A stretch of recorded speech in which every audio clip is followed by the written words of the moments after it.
Hello दोस्तों, नमस्कार। बात कर लेते हैं अभी की सबसे बड़ी खबर की, जहां दिल्ली की जामा मस्जिद पर काफिरों का कब्जा और तुम लोग क्रिकेट पर रो रहे हो। बताएंगे दोस्तों आखिर किसने ये बड़ी बात कही है। जहर उगला है भारत को लेकर, तो वहीं बताएंगे। गुरुद्वारा बनाने को लेकर पाकिस्तान में मच गया है बवाल। कहने लगे पाकिस्तानी सिख मुसलमान के हत्यारे हैं। पाकिस्तान में गुरुद्वारा बनाने पर भड़कते हुए कहा कि यहाँ सिर्फ मस्जिद बनेगी, गुरुद्वारा नहीं। बताएंगे पाकिस्तान की हकीकत आपको, तो वहीं बताएंगे। ना हथियार ना पैसा, पाकिस्तान ने बिना तैयारी कर दिया सैन्य ऑपरेशन का ऐलान। अमेरिका में राजदूत ने खोल डाली उसकी पोल, जिसके बाद गिड़गिड़ाने लगा पाकिस्तान। सारी जानकारियां बताएंगे, बस आप वीडियो अंत तक बने रहेगा। और खबरों में आगे बढ़ने से पहले भारत में निरंतर विकास होते हुए देखना चाहते हैं तो वीडियो को लाइक करके चैनल को सब्सक्राइब करके बेल आइकन दबा के कमेंट में जय हिंद अवश्य कहिएगा। बात करें पहली बड़ी खबर की, जहां दिल्ली की जामा मस्जिद पर काफिरों का कब्जा है और तुम लोग क्रिकेट में ध्यान लगा रहे हो। बता दें अफगानिस्तान में क्रिकेट की चर्चा पर भड़का तालिबानी मौलाना। बता दें अफगानिस्तान की टीम ने वेस्ट इंडीज में हो रहे T20 क्रिकेट वर्ल्ड कप में शानदार प्रदर्शन करते हुए सेमीफाइनल तक का सफर तय किया। अपने देश की टीम के सेमीफाइनल में पहुंचने पर अफगानिस्तान की तालिबान सरकार ने भारत की तारीफ करते हुए शुक्रिया अदा किया। क्रिकेट टीम की मदद के लिए भारत का धन्यवाद करना कुछ तालिबानी नेताओं को, कुछ तालिबानी मौलानाओं को पसंद नहीं आया और दोस्तों ऐसा भ्रष्ट बुद्धि वाला बयान देने लगा। आपको बता दें महाज के एक्स हैंडल से जारी एक ऑडियो में एक शख्स अफगानिस्तान की स्थानीय भाषा में कुछ बातें कह रहा है। हैंडल का दावा है कि ये शेख हमासी की आवाज है, जो ये कह रहा है कि दिल्ली की जामा मस्जिद दुश्मनों के हाथ में है और तुम क्रिकेट पर रो रहे हो, तो ये शर्म की बात है। हमासी ने कहा कि खेल पर अपना समय बर्बाद करने के बजाय इस्लाम की खिदमत की ओर कदम बढ़ाना जरूरी है। जी हाँ, शेख हमासी ने कहा यह शर्मनाक है कि बैत अल मकदीस और दिल्ली की जामा मस्जिद पर काफिरों और कफ्फारों ने कब्जा कर रखा है और आप क्रिकेट पर रो रहे हो। ये पवित्र स्थान आजाद नहीं है, किसी और के कब्जे में है और तुम अपना समय खेल पर बर्बाद कर रहे हो। यानी कि दोस्तों ये मौलाना मुसलमानों को भड़काने की कोशिश कर रहा है कि दिल्ली की जामा मस्जिद पर काफिरों का कब्जा है। ऐसे में दोस्तों आप लोग क्या जवाब देना चाहेंगे इस मौलाना को, जरूर बताइएगा। लगता है इस मौलाना को दिल्ली की रियलिटी नहीं पता, भारत की हकीकत नहीं पता, जहां पर अल्पसंख्यक भी कितने खुशहाल तरीके से रह रहे हैं, उसके बावजूद भी इस प्रकार के भाषा का इस्तेमाल कर रहा है। तो वहीं आपको बता दें, एक तरफ जहां पाकिस्तान की तरफ मुड़कर भी FATF नहीं देखता, तो वहीं दूसरी तरफ भारत की बात मानने को तैयार हो चुका है FATF। जी हाँ दोस्तों,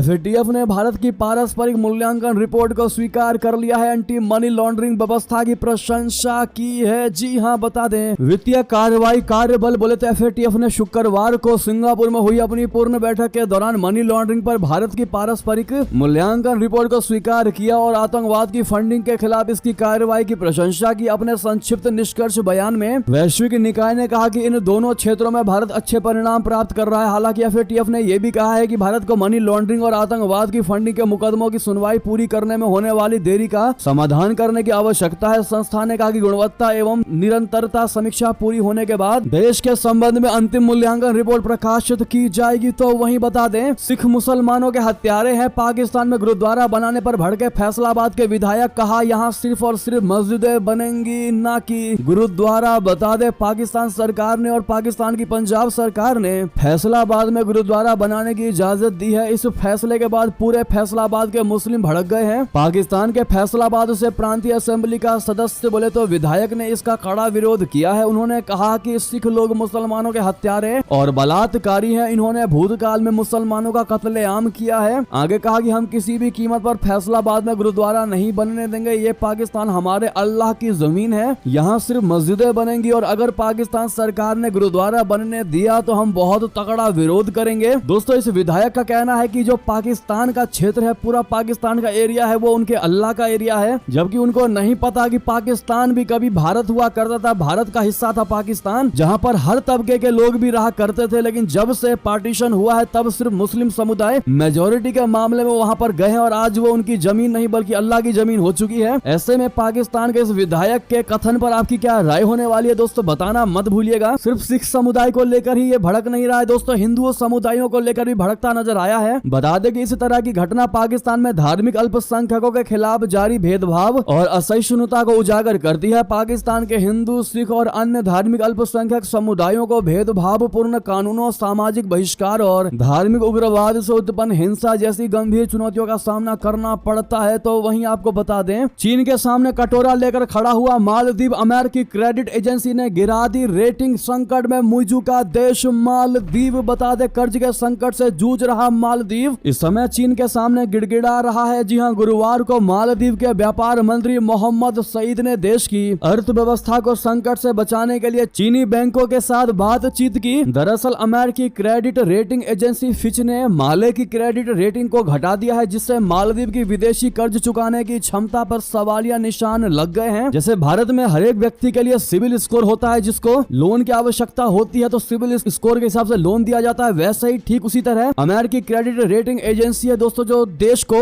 बताती है कि ये कर्ज चुका पाएगा कि नहीं चुका पाएगा। इसी सिलसिले में मोहम्मद मुइजू के मंत्री सईद ने China industrial and commercial bank के अधिकारियों से मुलाकात की। इसके बाद वे बैंक ऑफ चाइना के अधिकारियों से भी मिले। सईद इस समय चाइना के डालियान शहर में 15वें विश्व आर्थिक मंच की बैठक में हिस्सा लेने के लिए पहुंचे हैं। बता दें, जनवरी में राष्ट्रपति मोहम्मद मुइजू की राजकीय यात्रा के बाद सईद चीन का दौरा करने वाले पहले उच्च स्तरीय अधिकारी हैं। सईद के पास मालदीव के आर्थिक विकास मंत्रालय का भी प्रभार है। दोस्तों, सबसे कम रेटिंग के बारे में बताते हुए फिच ने बयान में कहा कि फिच आमतौर पर CCC+ या इससे कम रेटिंग वाले संप्रभु देशों को आउटलुक नहीं देता है। इसमें आगे कहा गया कि मालदीव की खराब रेटिंग देश के बिगड़ती बाहरी फंडिंग और तरलता मैट्रिक्स से जुड़े बढ़ते जोखिमों को दर्शाती है। आपको बता दें, भारत से जिस प्रकार से मुइजू की सरकार बैर करती नजर आ रही है, भारत ने भी दोस्तों मालदीव पर अब तक कोई टिप्पणी नहीं की है, क्योंकि भारत को पता था कि मालदीव भारत के अलावा किससे दोस्ती करने जा रहा है, और इसीलिए हम लोग बड़े ही प्यार से वेट एंड वॉच कर रहे थे। और अब जो सिलसिला देखने को मिला है मालदीव को लेकर चाइना के साथ, वाकई में पता चल जाएगा अब मालदीव को कि उसने किससे पंगा लिया था। आज अगर वो भारत के साथ अच्छे संबंध स्थापित करता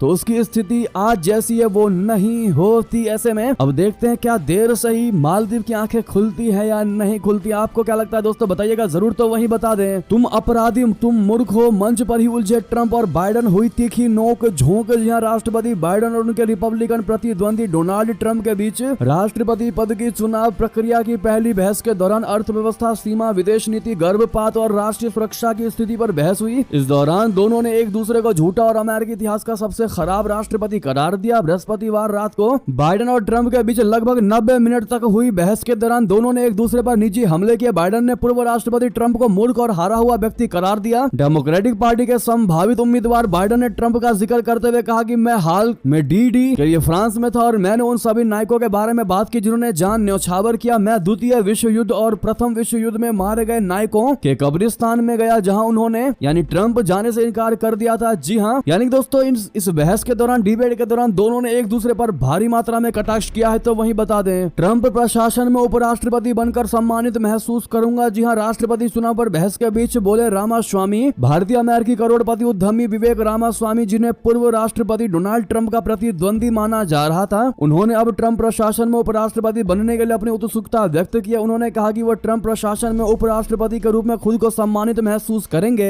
रामास्वामी ने यह स्पष्ट किया है कि ट्रंप अभियान के दौरान उनसे संपर्क नहीं किया गया है। 38 वर्षीय रामास्वामी जनवरी में राष्ट्रपति की दौड़ से बाहर हो गए थे। अटलांटा में राष्ट्रपति बाइडेन और पूर्व राष्ट्रपति डोनाल्ड ट्रंप के बीच राष्ट्रपति पद के लिए जारी डिबेट के बीच रामास्वामी ने कहा कि मैं डोनाल्ड ट्रंप के लिए एक चीज सोच रहा हूं, वो अपने दूसरे कार्यकाल के लिए बहुत महत्वाकांक्षी हैं, वो अपने पहले कार्यकाल से भी अधिक शक्तिशाली होंगे। तो वहीं आपको बता दें, पहले लिया पाल अब तालिबान पर लाल। जी हां, पाकिस्तान ने कहा अफगानिस्तान में घुसकर मारेंगे। जी हां, लेकिन अमेरिका ने पाकिस्तान की इस मामले में खोल कर रख दी है पोल। कहा ना हथियार है ना पैसा। बिना तैयारी के पाकिस्तान ने कर दिया सैन्य ऑपरेशन का ऐलान। दरअसल पाकिस्तान की सरकार ने हाल ही में अज़्म इत्तेहकम यानी जिसका अर्थ होता है स्थिरता के लिए संकल्प नाम के सैन्य अभियान को मंजूरी दे दी है। पाकिस्तान सरकार का कहना है कि इस ऑपरेशन का उद्देश्य टीटीपी और दूसरे आतंकी गुटों से सशस्त्र लड़ाकों से लड़ना है। शहबाज शरीफ के कार्यालय की ओर से इसकी घोषणा कर दी गई है, लेकिन ऐसा लगता है कि पाकिस्तान ने इसके पूरी तैयारी नहीं की है। ऐसा इसलिए कहा जा सकता है क्योंकि ऑपरेशन का ऐलान किए जाने के साथ ही पाकिस्तान ने अमेरिका से हथियारों की मांग शुरू कर दी है। पाकिस्तान ने अमेरिका से छोटे हथियार मांगे हैं। पाकिस्तानी मीडिया संस्थान जियो न्यूज के मुताबिक अमेरिका में पाकिस्तान के राजदूत मसूद खान ने कहा है कि ऑपरेशन अज़्म इत्तेहकम की सफलता सुनिश्चित करने के लिए उनके देश को छोटे हथियारों और दूसरे आधुनिक सैन्य उपकरणों की आवश्यकता है। तो वहीं आपको बता दें, ईरान में राष्ट्रपति पद के लिए चुनाव के लिए मतदान हुआ शुरू। खामेनेई ने डाला वोट। आखिर क्यों दुनिया की लगी है इस पर निगाहें। आपको बता दें, ईरान में शुक्रवार को राष्ट्रपति पद के चुनाव के लिए मतदान शुरू हो गया है। पिछले महीने राष्ट्रपति इब्राहिम रईसी की एक विमान दुर्घटना में मौत के बाद ये चुनाव हो रहे हैं। ये चुनाव ऐसे समय में हो रहे हैं जब इजराइल हमास के बीच जारी युद्ध को लेकर पश्चिम एशिया में व्यापक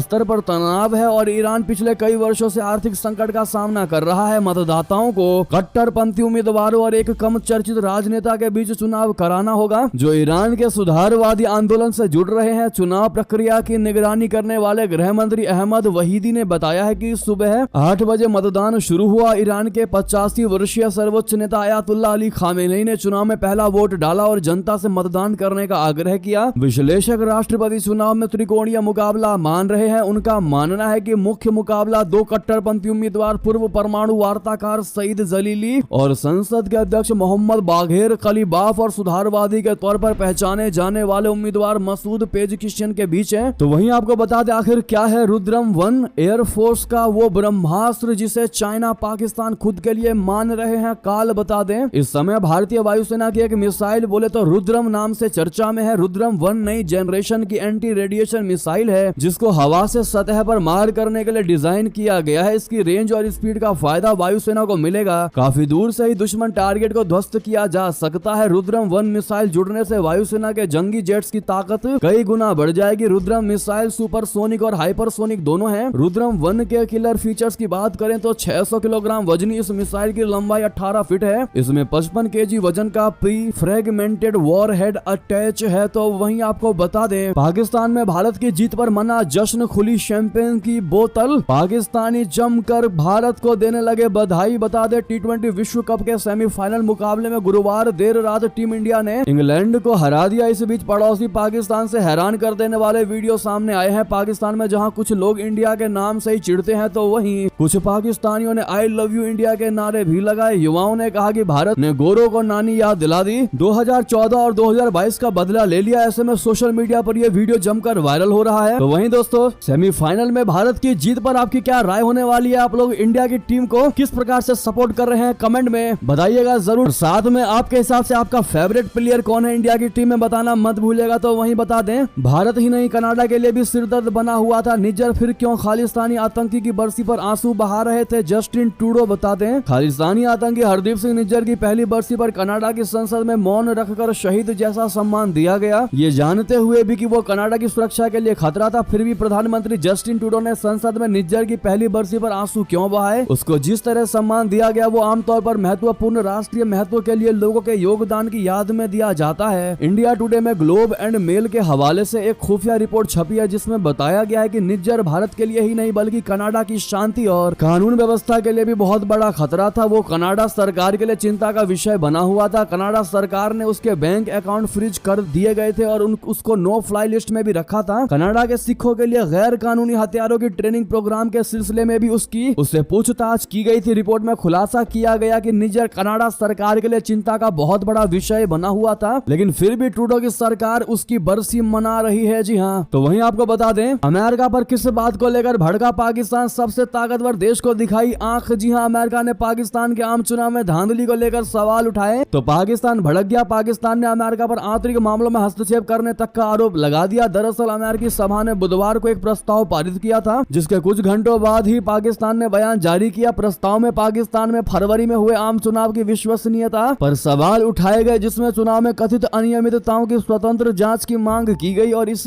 खबर के बाद पूर्व प्रधानमंत्री इमरान खान की पाकिस्तानी तहरीक इंसाफ यानी PTI पार्टी ने भी आरोप लगाया कि उसे जीत से वंचित करने के लिए चुनाव में हेर फेर किया गया था। जी हाँ, अब पाकिस्तानी विदेश मंत्रालय के प्रवक्ता मुमताज जहरा बलोच ने बुधवार को कहा कि पाकिस्तान रचनात्मक बातचीत और सहभागिता में विश्वास करता है। अमेरिका का यह प्रस्ताव न तो रचनात्मक है और न ही उद्देश्यपूर्ण। वहीं विश्लेषकों का कहना है कि पाकिस्तान की यह तीखी प्रतिक्रिया अमेरिका के साथ उसके संबंधों में परेशानी ला सकती है। साथ ही साथ बता दें बॉर्डर पर इजरायली प्रधानमंत्री का दौरा, ज्यादा सैनिकों की तैनाती क्या छिड़ने वाला है इजराइल हिजबुल्लाह का युद्ध। बता दें गाजा में जारी युद्ध के बीच मध्य पूर्व एक और युद्ध की दस्तक सुनाई देने लगी है। इजराइल और लेबनानी समूह हिजबुल्लाह के बीच तनाव बढ़ता ही जा रहा है। इजराइल के प्रधानमंत्री और राष्ट्रपति ने बुधवार को उत्तरी इजराइल की सीमा का दौरा किया और वहां सैन्य कमांडरों से मुलाकात की। प्रधानमंत्री बेंजामिन नेतन्याहू ने अपनी यात्रा के दौरान एक वीडियो ऑनलाइन पोस्ट किया जिसमें उन्होंने कहा कि इजरायली सेना जीत हासिल करने के मिशन के लिए दृढ़ संकल्पित और प्रतिबद्ध है और इससे कुछ कम भी नहीं है। तो वही दोस्तों ये थी की सारी बड़ी खबरें। आपको हमारी खबर कैसी लगी? आशा करता हूँ बहुत अच्छी लगी होगी। थोड़ी भी अच्छी लगी तो वीडियो को लाइक करके चैनल को सब्सक्राइब सब्सक्राइब करके बेल आइकन दबा के कमेंट में जय हिंद अवश्य कहिएगा। मिलते हैं अगली बड़ी खबर में, लेकिन वीडियो को शेयर जरूर कर दीजिएगा। जय हिंद, जय भारत।